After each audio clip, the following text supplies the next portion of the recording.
2, 8, 5. Whereas for chlorine it is 2, 8, 7. The central atom is of phosphorus.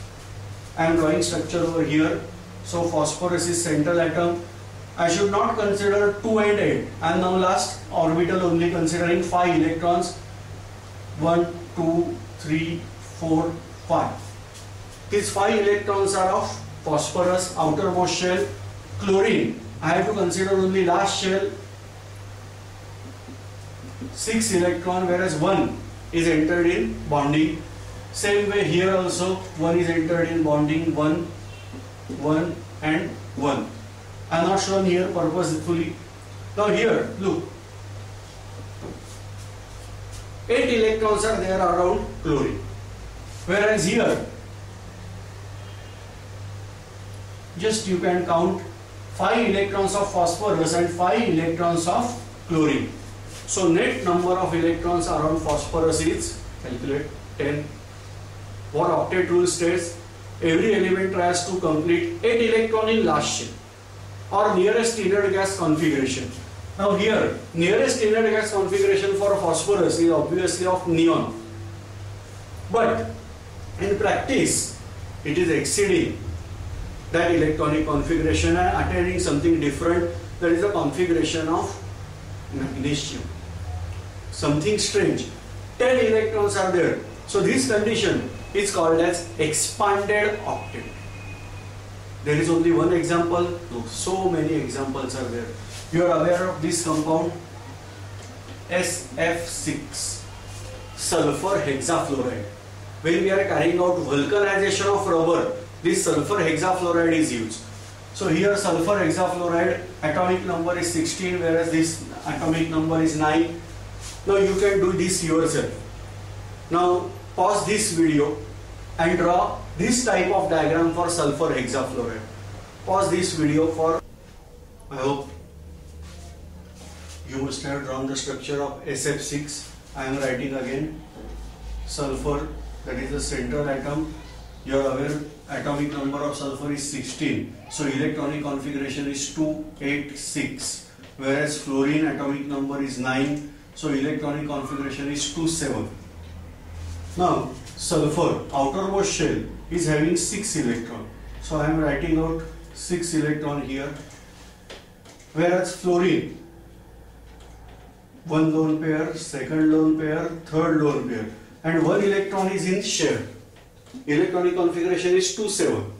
Now same way here another fluorine, total half dozen fluorine atoms are involved.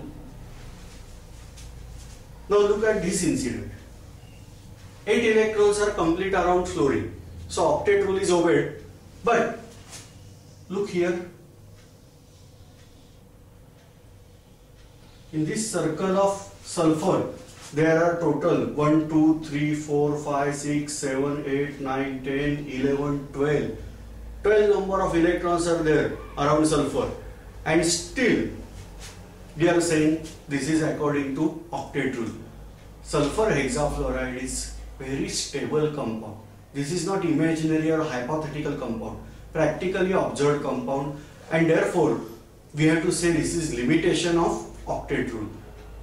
This is called as expanded octet condition. Expanded octet means more than 8 number of electrons are observed and still compound is practically stable compound. Now same way another case is there.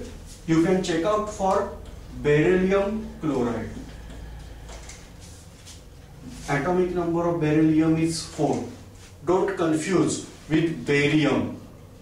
This is Ba, whereas this is Be. Atomic number is 4 and you are aware of atomic number of fluorine, that is 17.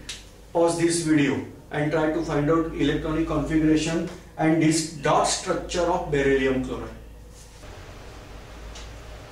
Beryllium atomic number 4, so electronic configuration 2, 2.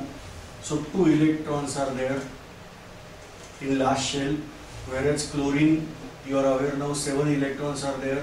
So 1 pair, 2 pair, third pair, and 1 is in share. Same way here also 1 pair is in share. one electron is in share. Just observe here, 8 electrons are on chlorine. So octet is completed for chlorine.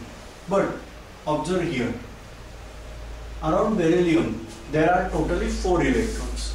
Now actually these electron number should be 8 or 2, but it is 4. And technically speaking this should be 8, but this is 4. And so this is called as incomplete octet. Another example you can try yourself, boron trifluoride or simply BF3. You are aware of atomic number of boron 5 and fluorine 7.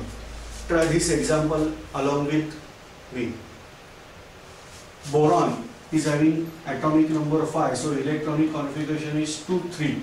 That means boron is having 3 electrons in outermost shell, whereas fluorine, you are aware, 7 electrons are in outermost shell. So 3 lone pairs and 1 is unpaired electron. So for fluorine, octet is completed, but for boron, you will find there are only 6 electrons around boron, and so octet is not completed. So this is another example of incomplete octet. So this way, octet rule is not able to explain this type of situation where either less number of electrons are observed or more number of electrons are observed than 8. And so this is called as incomplete octet or expanded octet. This is the first inadequacy or limitation of octet rule. Now second limitation of octet rule that we have discussed these all things, but we are not able to justify what is the shape of molecule. We have discussed dash structure of water. At that time we are writing out water like this, HOH. That means here we can write down bond angle as 180 degree. Is it perfect or not? We don't know. The practically observed bond angle is like this. This is 104 degree and 29 minutes. Or simply we can say approximately 104.5 degree. So this is the observed bond angle. Whereas on basis of this electronic theory of valency, we are not able to predict on this bond angle. So this is another limitation or another inadequacy of octet rule, that we are not able to find out the structure of molecule. Third limitation, that we are not able to find out the energy statistics on formation of molecule, whether energy of that molecule is getting lower or higher. We are not concerned anything about energy of molecule. We are not concerned about nature of interacting forces. These are the drawbacks of octet rule, limitations of octet rule or inadequacies of octet rule. I am revising: expanded octet or incomplete octet, then geometry, that means shape of molecule, energy structure of molecule, then nature of interacting forces. These concepts are not explained on basis of this octet rule, and so we have to state for new theory, that is valence bond. Now you are aware about electronic theory of valence. No doubt we have discussed some drawbacks or limitations of that theory, but still in earlier days this theory proves more effective. Now on basis of that, another theory is put forward in order to explain the nature of bond. This theory is called as valence bond theory. I am revising the name, valence bond theory, or simply we can remember VBT. Now according to this theory, certain postulate means something we have to assume, that is assumptions or postulates that we have to discuss here. The first thing, that bond is formed only and only when there is overlap of orbital. One atom is in India and another is in Pakistan, and we are saying that there is formation of bond. No possibility.